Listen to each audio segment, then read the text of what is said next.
Gosip banget mati lu.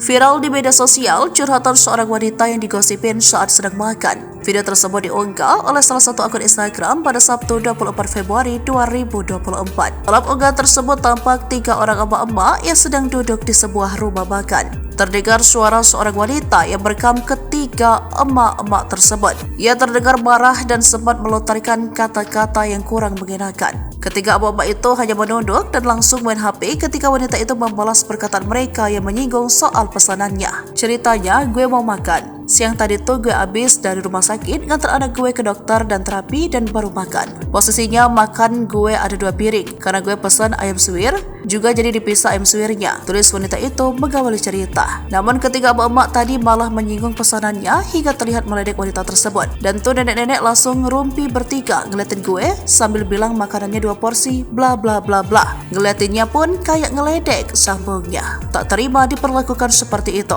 Wanita tersebut pun langsung membalas ketiga emak-emak tersebut karena merasa apa yang dia pesan bukanlah urusan mereka. Wanita itu pun juga mengatakan jika ketiga emak-emak itu tidak meminta maaf dan langsung pergi.